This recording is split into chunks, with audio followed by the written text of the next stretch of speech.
Support for this episode of Judaism Unbound comes from the Oshman family JCC in Palo Alto, California, whose vision is to be the architects of the Jewish future. The Oshman family JCC empowers you to experience Jewish paths toward a life of joy, purpose, and meaning through innovative Jewish learning and wellness programs, community building, and initiatives to develop the next generation of Jewish leaders.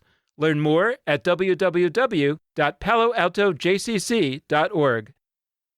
This is Judaism Unbound, episode 310, Judaism Unbound, Director's Cut. Welcome back, everyone. I'm Dan Liebenson. And I'm Lex Rofberg. And just as a quick reminder, we are in the middle of registration season for our second semester, our spring semester of the Unyeshiva. We have expanded from 2 full semester classes taught by Lex and me to 4 full semester courses taught by Lex and me and 2 other wonderful people, Kashira Halev Fife and Tova Birnbaum. You can check out all of those classes at www.unyeshiva.com or just go to judaismunbound.com and hit the Unyeshiva logo. We're starting in the middle of February, and we are really excited to have you among the live students in the Unyeshiva. So check it out, sign up. It's going to be a blast. And now we are going to jump into our conversation this week, which is a conversation about the various episodes. We've had 2 of them in the last 2 weeks, but we also had a few others going back in the last couple of months where we talked to the founders, the creators, the hosts of other podcasts. And we've had some of those earlier in other times of Judaism Unbound. And we thought, we've never really talked about the podcast as a genre of Jewish stuff. I'm not going to be very articulate about that, but we've never really taken that on as its own topic. And last week we called the episode Podcast Our Oral Torah. And we were thinking let's talk about that. And I just want to note, Lex, before we jump into that conversation, one interesting conversation I had with my dad. He likes it when I mention him on the podcast. And he called me and he sort of said that it was admirable that we had guests on that were other podcasts, because he said that's kind of your competition and you're giving them publicity and, that's very nice of you or whatever. And I said to him, to be honest, that's really Lex. Lex really loves the idea of the expanding Jewish podcast-diverse. And you have been, from the very beginning, you have been extremely excited when there's a new podcast. And I will admit that I sometimes am a little bit nervous. So because it's really your great passion, I wanted to let you lead off and frame this conversation how you are thinking about it. Yeah, well, first off, I guess I'm happy to hear that he admires that about us. I'll admit I'm a little sad to hear that, the idea is sort of that we're competitors with other podcasts.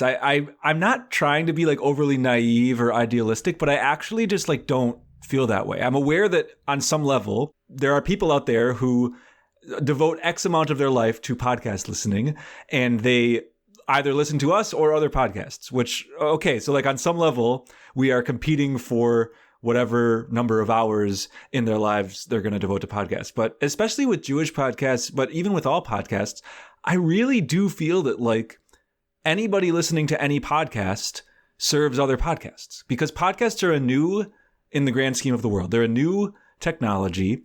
And if people feel passionate about any podcast, that's sort of the gateway drug to other podcasts. There's the idea of mitzvah gereret mitzvah. One mitzvah leads to another. I feel like one podcast leads to another. That's been my own experience. I told you it when we launched this podcast. I actually don't listen to podcasts almost at all, but that's changed. And it takes a foot in the door. So if somebody's foot in the door is Chutzpah with Joshua Molina and Shir Stutman, or Podrash, or Bento Briefs, or any other podcast, that's very possibly going to lead to us. And even if it doesn't, it's serving the general interest I have in people learning Torah or growing Jewishly or engaging Jewishly through words, through oral modalities. And that's what we are. And that's why oral Torah does make sense as a descriptor. I will give credit to Leon Wiener-Dow for directly using that phrase oral Torah. But one of our earliest reviews in Apple Podcasts called us oral Torah a few months into our podcast. And that review is still in Apple Podcasts. And it really struck me. And it struck me not because I thought it was this grand statement of how important we are, although there is a way in which calling yourself Torah or being called Torah is a kind of amplified thing to be, but because it just felt like simply true. We're schmoozing and thinking out loud, and we don't try to be so pristine. We're aware in every episode we record that like a few weeks down the line or a few months or years down the line, we may actually kind of revise what we said or shift the framing.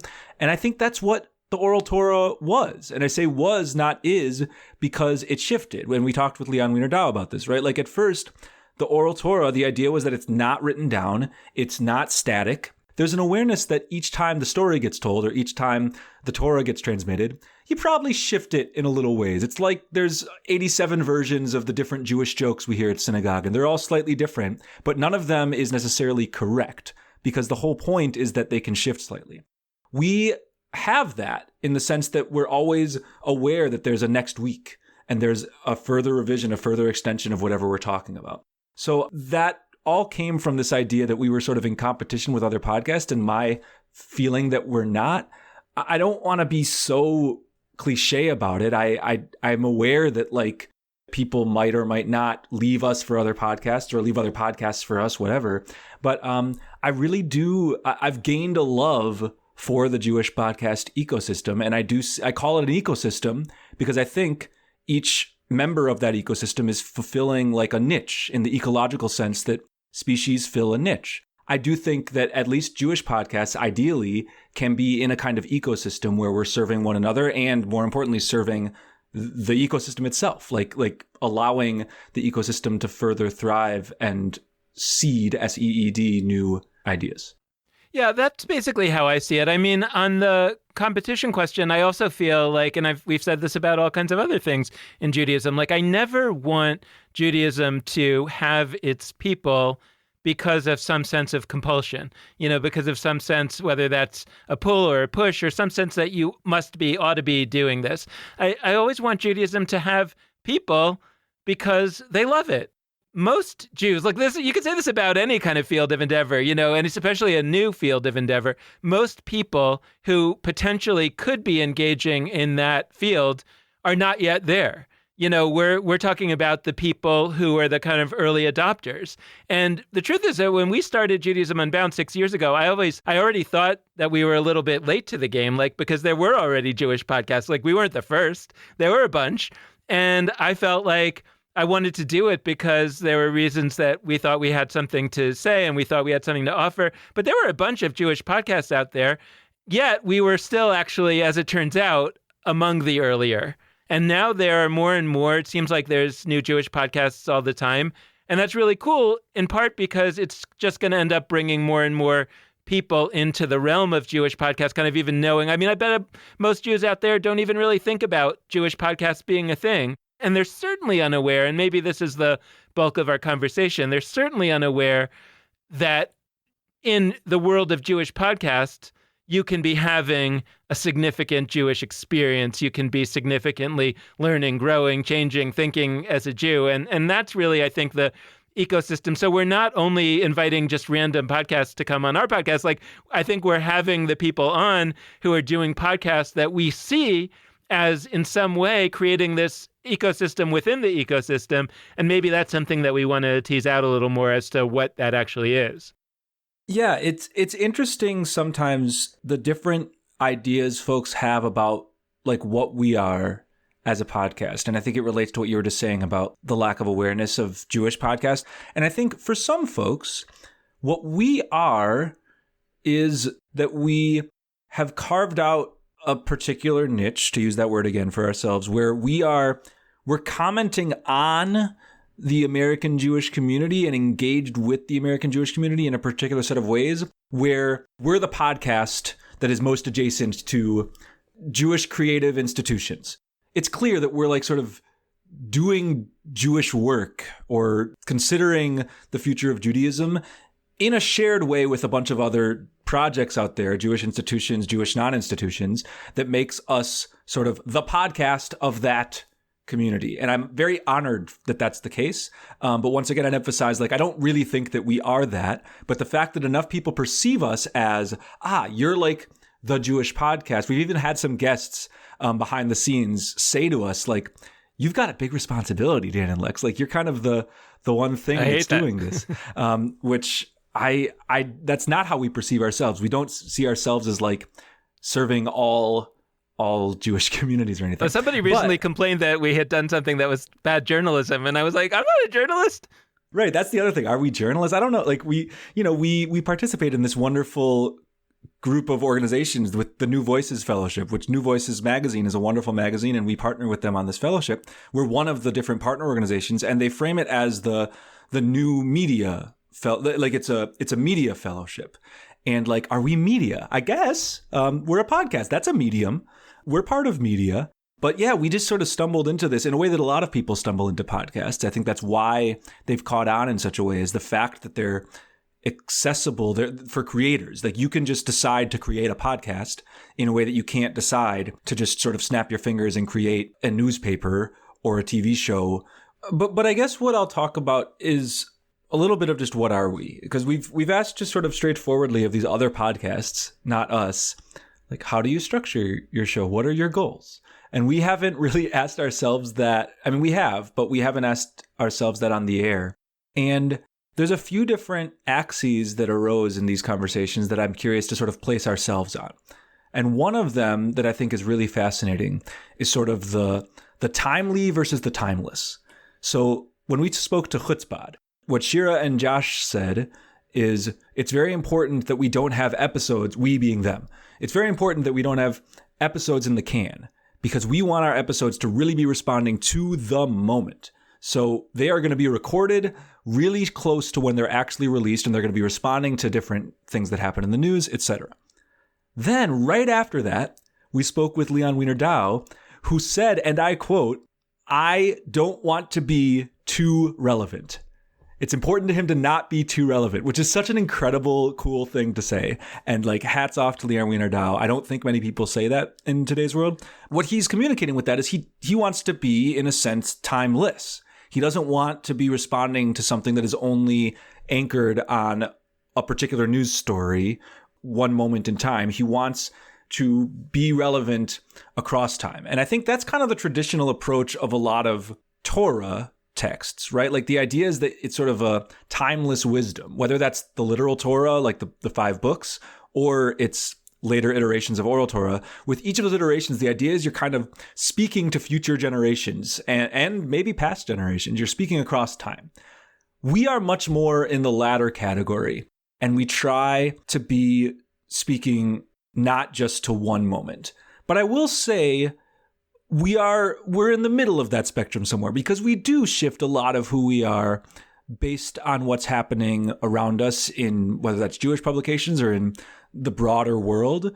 We have sort of been steered in certain directions by discourse around us, because we do feel a responsibility to be participating in that discourse and serving it, and occasionally like upending it if we don't like the terms of that discourse. So it helped me reflect to hear those 2 podcasts talk about that, because I actually have said to others, like, it's really important to us to be timeless. But in talking to Shira and Josh, part of what they argued is that, like, doing an episode about a particular news story that's anchored in time actually can it can be an entryway into a broader timeless kinds of conversation. And I think that's sometimes what we try to do. You know, I think that part of the beauty of it is that you and I have not always been on exactly the same page, and I think that's good. So I'll only speak for myself here in saying that I think of what I'm trying to do as a form of futurism. In other words, I think that what I'm interested in trying to do here is, and I've said it in different ways, it's like tease out the issues and the topics that I think are important in order to help us think about and bring about a future Judaism. So it's very much not present-oriented in that sense. However, futurism is not really about the future. It's about the present, and you understand the present in order to say what future is likely to come of this, and then you take steps in the present to either try to shift the future in a different direction or to embrace that future and do things in the present that are relevant versus things that are irrelevant. I'll give you one example. I think I've probably raised it before in the podcast, where I was once on a committee of my synagogue, and it was an education committee. And they went around the room asking everybody like where they're coming from to this meeting. And I said, my analysis is that the vast majority of our children are going to marry somebody who's not Jewish. And therefore, my understanding of the aim of Jewish education, one of the aims of Jewish education, is that we should be teaching our children a way to appreciate and love and care about and think about and whatever and do Judaism that will work for them and their families on the assumption that their family is not only people that are Jewish. And I didn't see it as like future. I wasn't being like utopian or, you know, what's the word? Like just kind of pie in the sky, some future. I was like being very practical about the future that I assumed our children were going to inhabit based on what's happening in the present. And then I was suggesting that we take present actions that would be different based on that understanding of the future. So is that about the future? Is that about the present? And that's how I see this podcast. Like if we can kind of tease out how is the river of Judaism flowing, and then we can sort of decide what kind of vessel do we want to be on given that. Do we want to be on a raft that will just kind of go down that river and that's fine? Do we want to be on like a motorboat that's going to be able to sort of in a powered way get to another part of the stream? What if we're salmon and we swim upstream? Yeah, any of that. So I don't even know what that means. Some listeners email us and tell me what that means. Right. So yeah, so it's like so that's kind of how I see what we are doing, that even though there's also this ecosystem of other podcasts that I see as very much connected with ours from a philosophical perspective, I still feel like what we're trying to do, like the value add, the extra that we have not yet, I don't think, seen another podcast that's really saying, hey, we want to step up and play in that sandbox as well, is to really sort of take all of those inputs and say, okay, well, how does this relate to predicting where this is all going to lead, and then to acting in the present in order to think about where we want to go in light of that drift? Yeah, so first off, I really am intrigued by this river situation, and I'm going to be putting a lot of thought into various kinds of sailboats and, I don't know, rafts, like you said. That's a cool framework. I kind of wanted to bring, this is maybe a gear shift, maybe not. I kind of wanted to bring my own voice, not as co-host, but as editor and producer of this podcast. I think folks are aware of that, but sometimes folks indicate to me that they're not. I edit all of our episodes. This is Lex talking. I am the one, after we record, who edits and creates whatever the final product is that goes out to the world. And what that means is I spend a huge number of hours listening to our guests' voices and our own voices. And that's shifted my own relationship to words and speech, by the way, in a very big way. But I also think it leads me to a certain set of lenses, not that you're incapable of having, Dan, but that just are the product of me spending so much time in Audacity, which is the program I use to edit. And what I'd say is we need versions of articulated wisdom that have been, I don't know, curated or trimmed or produced in a specific way. And as I say this, I'm aware that there's like an inherent arrogance to saying that. What I'm saying is the job I do, the job I, Lex, do in editing podcasts to create polished versions of speech that are out there is super important. That's what I'm saying. And you can feel free to reject that or say, obviously Lex would say that, he's biased. But what I have learned is we have had some of the most exceptionally thoughtful, smart people on our show. And without fail, even the most exceptionally talented, thoughtful people, which is not Dan and I, it's our guests, require editing. We don't exist as human beings in a naturally, beautifully polished kind of place. And by the way, our final products are not like beautifully polished. We keep a kind of conversational tone, obviously. But I believe there is a huge difference between just, how somebody delivers a speech or words of Torah or whatever, and how it might be if that speech were edited down to 60% of its length and only the best parts and spacing provided between, like pauses provided between certain parts for emphasis, and certain things made a little louder or made a little softer. Like all the stuff I do in editing, like there's a way in which that unlocks a kind of meaning that is really important. And it's not that I shift what anybody says. I don't change. I take this very seriously. I never change the meaning of what people say. At least I never transform it so it's like so different from what they initially said that it's a different idea. But what I can do is I can take a pause that's half a second and make it 1.25 seconds so that whatever was said before that really sits.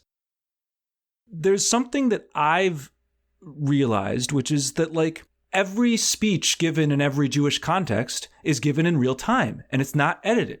That's one genre of communication, and it's an important genre. We need unedited stuff too. I'm not saying we should stop with that. But when you can take an hour and 20 minutes of recording, most of our recording sessions are about an hour, 20 minutes, and we are left with only about 45 minutes of audio. Then we add on the intro and the conclusion afterwards, so it's like 50 minutes or whatever. That process yields, and we've made this argument with Marie Kondo and stuff, like there's something about cutting down that makes anything more persuasive, more compelling, more useful. And so having podcasts out there that are doing that, when we also have Torah studies that are not edited, it would be terrible to like cut somebody's words from the Torah study in real time or interrupt them. But I just thought I'd bring that in because I didn't expect to have like a relationship with the medium that I participate in. We launched this just because, okay, we're going to launch a podcast and hopefully that'll reach people. But there's a way in which we're serving a specific kind of role where it's not that our guests aren't already really articulate, but because I spend 10, 15 hours on every episode editing to get it as persuasive and compelling and interesting as possible, we are able to create something and release it to the world that is a kind of Torah that will stick in a way that's been designed to stick in a way that can't necessarily happen in an unedited format. Mm-hmm. There's a few like elements that go with that. I mean, number one is that, you know, right, if we're doing a little bit of behind the curtain here, we really don't like it when our guests are overly scripted. And that'll often happen when somebody's written a book or has given the same speech a lot of times. It's like, in a sense, that person doesn't need editing because they've already pre-edited what they're saying because they've said it a million times or they've just spent 2 years writing a book or something. And we actually don't like it. We try to push them off their script very quickly. We will ask them questions that they're not prepared for. Often people will ask us to send some questions in advance. And usually when people ask us, we do send something, but it tends to be very vague. And I always say, don't assume that we're going to ask these exact questions. I'm just giving you a genre. We rarely stick to that. And it's not to try to like dupe our guests. It's just like, that's not our format. Our format is to have a conversation. And so we try to push people off of something that is not a conversation as quickly as we possibly can. And then I assume in the editing, you tend to edit out a lot of the stuff that's just was the scripted part anyway. And so what's interesting about that, I think, is that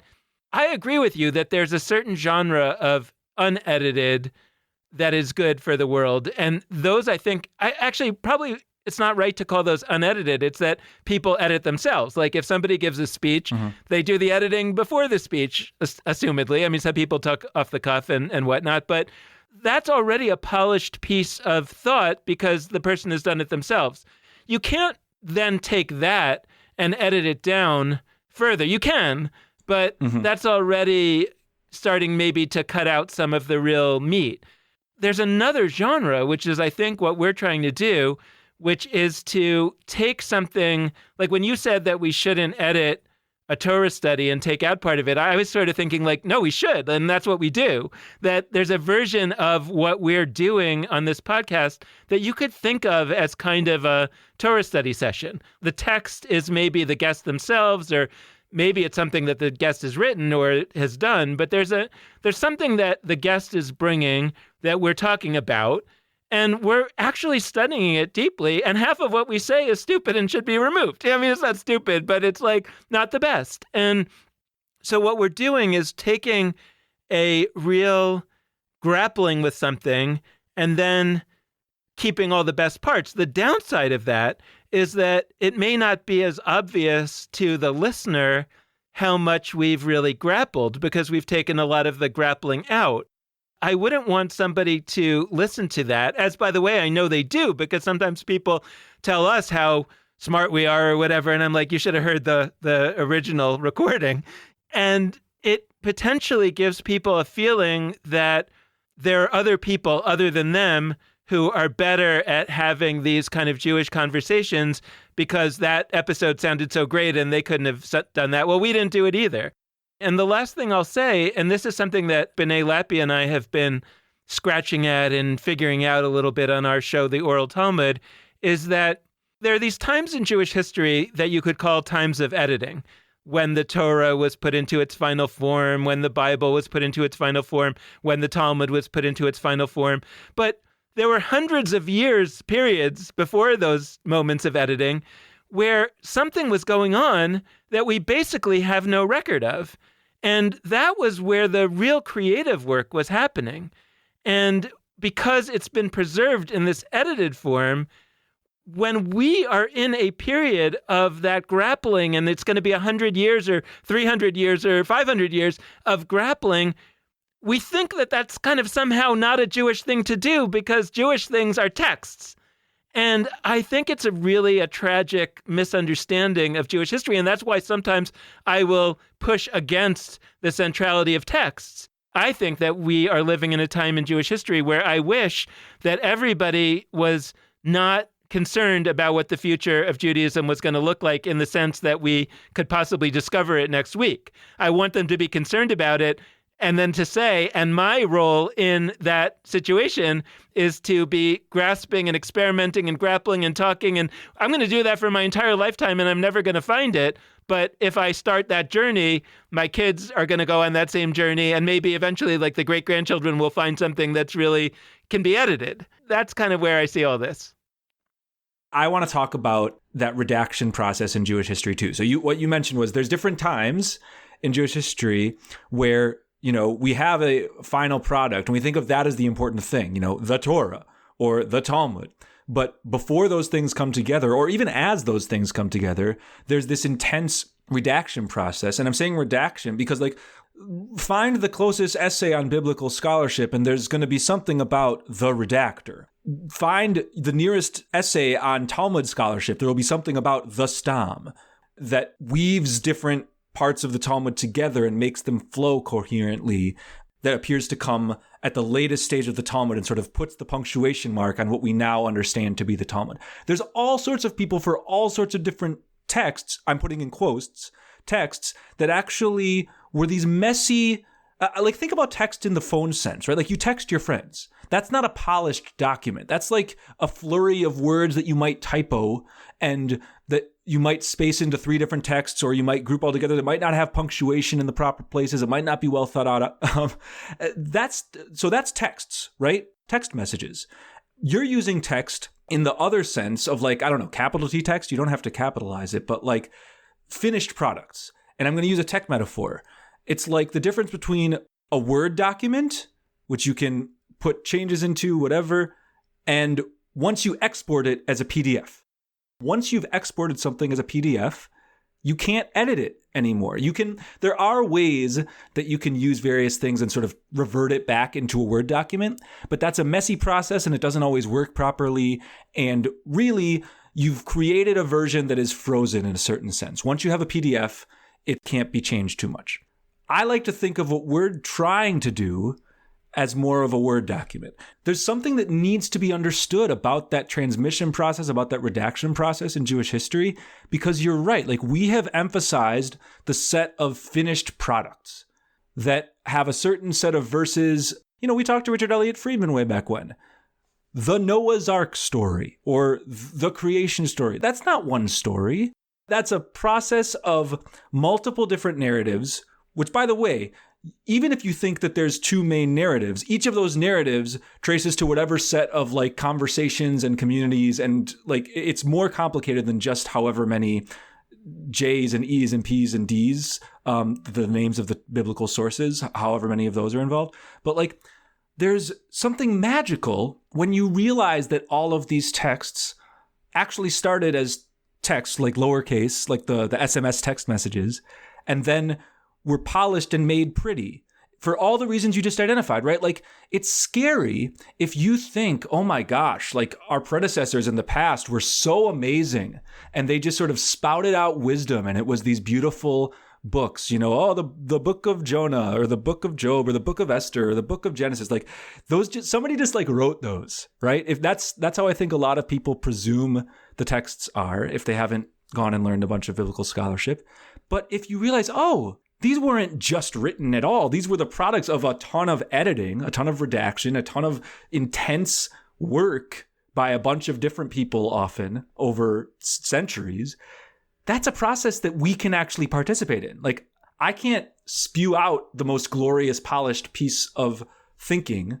And by the way, even if I am decent at talking, I hope I am on this podcast, still, I edit myself down massively all the time. So I'm aware that I'm not able to communicate a lot of things particularly effectively. I am able to plant the seed with a bunch of word vomit for somebody else or for even me in the future to edit that and create something that is more coherent. And that's a Jewish project. That's even, by the way, not just Jewishly, that's an everything project that is less intimidating than this idea that somehow magically people just created one day works of wisdom. Not that I am intentionally doing a commercial for the Yeshiva here, but my experience teaching, or I don't even know if I should call it teaching, leading an Yeshiva class last semester, it was an amazing experience to me because that was like the truly unedited version of Judaism Unbound. Like there were so many amazing conversations that happened there. And, I wasn't oriented, and to be honest, I probably still won't be for the next semester, but eventually I want to be oriented almost like having a person there whose job it is to capture some of the things that are being said by that group of people. And if somebody was attached to my Yeshiva class last semester and let's say captured even 1% or 5% of everything that was said in that class, not by me, by all the other people and me also, I think we would have had an amazing book. Now, I'm not suggesting that a text has to or would be good for to emerge from like every long-term grappling, but my point is more to say that the long-term grappling is the thing. It's the really important thing. And the thing that I also wanted to say about the Yeshiva class and also the other podcasts that we've had on as part of this series. So, I want to just mention again, we're talking about Chutzpah, Padrash, Bintel Brief, a podcast of biblical proportions, Two Queers, Four Questions. I'm probably forgetting a few. Then there were ones from, way back that we had Bad Jew Weekly. And some of this, it's not like this like miracle happened. And, it turns out that most of the people on these podcasts are not rabbis. Like that was intentional. I mean, like we're obviously selecting the podcast that we're excited about. And part of what gets us excited about a podcast is that it's run by somebody who's not a rabbi or not a professional Jew. That's not the only thing, but that's one of the things. So it's not like some coincidence happened. But what I'm trying to say is that I think that what's happening is that in this oral Torah that we're talking about, this emerging world of Jewish podcasts, I think we're seeing start to happen exactly what was happening in those early days of Rabbinic Judaism, which is that if you think about the pre-Rabbinic Judaism days, there were priests. They were the people in charge. And in the early days of Rabbinic Judaism, you had a bunch of priests. There were rabbis who were priests.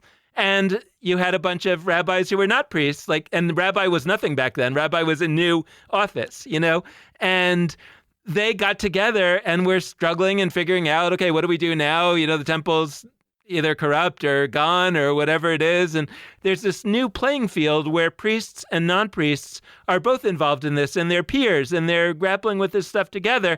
And then hundreds of years later, those conversations get edited and textified where now they're all rabbis. But it's all kind of in retrospect. And actually there are people... Rabbi Hillel. Hillel wasn't a rabbi. Well, that's what I was going to say. There are people in the Talmud who are not even called rabbis in the Talmud. Hillel is one. Hillel and Shammai are among those, but also Ben Azai and Ben Zoma Shlomo and Shmuel. Now, they may or may not have had a title called Rabbi. People debate about it and discuss. I mean, the earlier ones definitely did not, but Shmuel, maybe he did. Whatever. The point is, most people today thinking about those characters just call them rabbis, even though they clearly did not have that title. And that is fine. The point is that we kind of look back on history with a kind of flattening effect and say, yeah, all of these people were the founders of Rabbinic Judaism. Now, I think it's interesting to think about this, and I'm not just saying that this is only happening in the world of podcasts, but in this certain world that we're looking at, I think that we are looking at a bunch of people on these podcasts that we've talked to who I'm just making up numbers, in 100 years, somebody might go through all these podcasts and create a text with like the greatest hits. And then in 500 years, somebody will look at all of those people and say that they were all these peers who were the creators of this next version of Judaism. It doesn't feel like that now, and it didn't feel like that 2,000 years ago. That's not what they were consciously doing. What they were consciously doing was knowing that the old version of Judaism isn't working, so we've got to kind of grapple and try to figure out the new version. They did not perceive of themselves, I don't think, as people who were actively founding a new version of Judaism. That was something that was attributed to them in retrospect after they had figured it out. We should revisit this thing with calling Hillel the elder or Shammai or Shmuel, the whole topic of calling them rabbis. I think I don't want people to do that. Now, I hear what you're saying, which is that there's this natural, or whether it's natural or not, there's this process where we put on our 21st century goggles, which is to say we see the world through our terms and our categories. And to us, rabbi is a word that means person who teaches Jewish stuff. Now, you could be more specific about it than that. But so when we look 2,000 years ago and we see a person who taught Jewish stuff, Hillel did that, Shammai did that, we call them a rabbi. And we're not wrong from a certain angle. Now, the reason why I would push and maybe say we shouldn't call them rabbi, although I say maybe because I'm not sure where I am on this, but I want to voice both sides. Hat tip to Hillel and Shammai there. But like when we call them rabbis and we call everybody rabbis enough, we send a message that rabbi is this sort of transhistorical, timeless, to use a word I used before, but to use it now negatively, that rabbi is this timeless term. And that rabbi across all eras of Judaism refers to the people who teach things. And by the way, forget just the Talmud. We do this with Moses. People say Moshe Rabbeinu, Moses our teacher, but really Moses our rabbi. Moses wasn't a rabbi. There was no such thing as a rabbi. By the way, I don't think Moses existed, but like even if you think Moses existed, he wasn't a rabbi. There were no rabbis. And that's not radical. Even an Orthodox Jew, they'd be like, well, yeah, I know that we use the term, but like, okay, like we could talk with them about that. But like, we gain a sense that rabbi is this almost untouchable thing that must of necessity be there. And if there's no rabbis, then there's no Judaism. Right? Because if we send the message to people that rabbis have been there across time, that even if Hillel wasn't a rabbi, he was kind of a rabbi, then if 500 years from now, like you described, we have a bunch of people doing Jewish stuff, but they're not rabbis, people would say, well, is it even Judaism anymore? And so I'm sort of preempting that kind of argument. It's a little defensive, I'll concede. Maybe that's how you would respond to me. But like, we should be reminding people, and we do this on the show. You do this, I do this, we all do. Like, we should be reminding folks at every turn that the things we believe are transhistorical, that we're always there in Judaism. Rabbis, God even, monotheism, like we go down the list, circumcision, we just talked about that. Like all of these things that we presume have been there across time actually haven't generally been there across all time. And the reason that's important and matters is that it allows us, it permits us to do kinds of Judaism that are not centered on those people, rabbis or those things, circumcision or those places, Israel, and not feel like we're sort of destroying the entire thing. But the last thing I would say is that I want to briefly return to this piece about how we happily partner with other podcasts and have them on, because I am proud of that. I don't want to, I'm worried about sounding too full of ourselves in this episode because we're literally just talking about ourselves. But I want to reflect on some things that we do feel are important. We're modeling something. we have a huge problem in Jewish life, which is the vast majority of Jewish institutions or projects or communities, they're interested in the perpetuation of their thing. If you find a typical synagogue website, they're advertising the events that are at their synagogue. And if you find a JCC website, they're advertising the things that are happening at their JCC, or in today's world, that are happening online through their JCC. And occasionally, look, of course, synagogues partner with other synagogues or JCCs partner with other organizations, but we get these weird compliments when we shout out events that other people are doing that we have no relationship to. We just think they're cool events. And what I'd say to folks, I mean, first off, thank you for complimenting us if you think it's cool that we do that. But like, why does that feel like praiseworthy? Shouldn't we be fostering a world in which, whether it's podcasts or, the synagogues that are in a shared community or JCCs or, museums or whatever, like, shouldn't we be fostering a community where we're actually in it for all of us? We're not just in it for the perpetuation of our organization. And might it actually be the case that if all of us took on the effort of supporting one another, this is a solidarity argument, if all of us took on the effort of mutual kind of community care across organizations, that would actually serve the perpetuation of individual organizations sometimes. I'm not naive enough to think that it would save every organization, but I want to say that because it isn't every organization that celebrates people that could be seen as competitors in their field. And I'd rather admit that and say, let's all fight against that and buck that trend than sort of not voice it.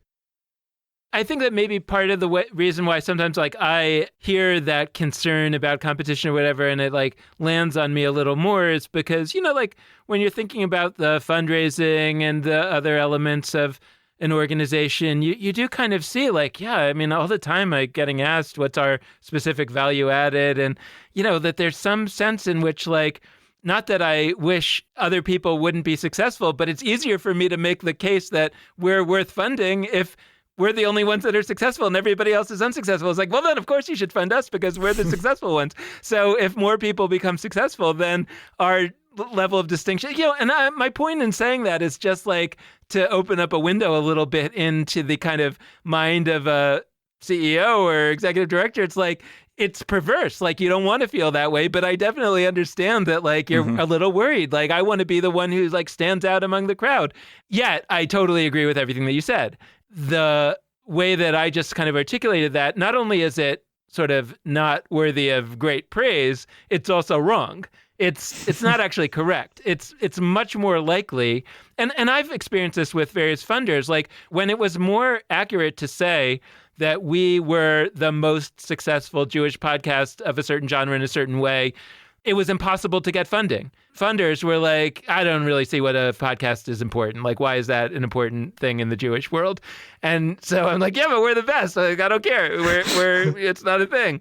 Now that there is an understanding that podcasts or other kind of electronic media stuff is valuable, and the reason for that is because a lot of people are doing it, now there's actually a lot more interest and openness as something worthy of funding, as something worthy of seeing as part of a larger initiative, recognizing this as education, things that never would have happened when we didn't have a lot of company. So everything that you're saying is absolutely right. It's a little hard I value how that all comes very naturally to you. And I learn from you in that regard to push myself, because usually your gut instincts are right about these things. And so I appreciate you very much and how you've always felt that way. The other thing, though, is that I think that this has become clearer as we have launched new projects like Jewish Live and the Unyeshiva, is that we don't see ourselves as a podcast. In other words, I don't see Judaism Unbound as a podcast. I see the larger, and here I mean the larger initiative of Judaism Unbound. I don't know if the right language to use is a platform, but it's maybe a movement, maybe something else. I don't mean a denominational movement, but a movement of people using a podcast as one of a number of tools to move the ball forward in a particular way. But the ball that we're trying to move forward is a kind of grassroots, DIY, self-confident, grappling with Judaism, and don't wait for some genius and don't wait for some rabbi to come and invent the next version of Judaism. That is never going to happen. What is going to happen is that if a lot of people get charged up and excited and say, I'm really excited about the idea that we're in this period of transition and transformation, we can all play our role in trying to figure that stuff out. And we can all be part of this big conversation that in 100 years or 500 years will get edited. And we are looking for the people who hear something like that and say, I'm excited about that. I want to be part of that. And then we want to create the platform, whether that's through podcasting, through learning, through doing, through experimenting, where lots of people can roll up their sleeves and do that. And so if we were to say that we see other podcasts as competition in a negative way, I think we would have ended up completely misunderstanding our own project and what we're trying to do. The last thing I just want to note, and it's kind of a callback to what you were saying about the, and what we've been saying about the generating of ideas and then the editing, is just to think about the idea that in the early rabbinic period, right, when a lot of people think about the earliest rabbinic period, they think, and the product of that period was the Mishnah. And the Mishnah is this edited volume. If you read the Talmud, that's not actually how the rabbis of the Talmud saw it at all, because they have this whole idea that they call a Breita, and it has other names, Tosefta and all these things. And what are these things, a Breita and a Tosefta? These are all kinds of sayings and teachings that came from the time of the Mishnah, but that weren't actually put in the Mishnah. Now, it may very well be that a lot of those were made up. So you can imagine Breitas that are real, that actually were sayings from the time of the Mishnah that for some reason didn't make it into the Mishnah. And you could say about those, if they were so important, why didn't they make it into the Mishnah? But the Talmud doesn't really say that. The Talmud basically gives them equal weight to what was in the Mishnah. So the question that arises from that is like, how did the Talmud rabbis think about the edited version of the Mishnah podcast? They didn't see that as definitive. They saw that as like helpful, but they didn't see it as definitive. And so even though you made the edit, the stuff that was on the cutting room floor was still important. Even in the edited version of the Talmud, the editor of the Talmud did not accept the idea that the edit was definitive. I want to close just by saying I have learned to love podcasts. I've gained a real love for this world, even as still. I do listen to more podcasts now, but I listen to way fewer than you do, Dan, and way fewer than our listeners do. Like I've probably listened to 310 episodes of any podcast at all, forgetting any, like the fact that any one person has listened to all of our episodes continues to be, like, I take that as the greatest compliment on the planet, because I would never do that. Even my favorite podcast that I love, that I have as a little sticker on my laptop, my Quack Attack podcast, Mighty Ducks Trilogy podcast, I love them. I've probably listened to 25 of their episodes. They've had a few hundred like us.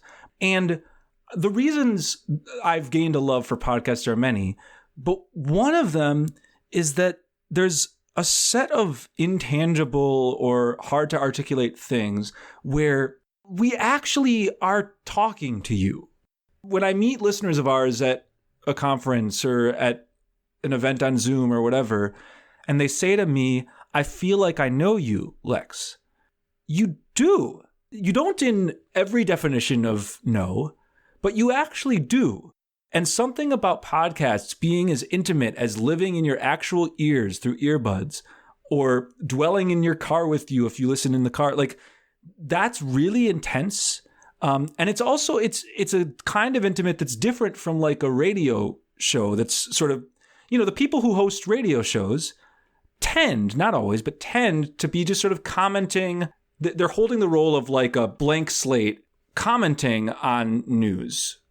Podcasts have created this accepted genre of accessible audio where people are actually like talking as themselves directly to listeners. And I think that's why they've caught on so deeply, is there is an intimacy. There is I don't know if it's friendship, but like there's at least a connection. And when I meet listeners of ours, even if I have never met them in any sense, like it takes about half a second for us to get on the same page as one another.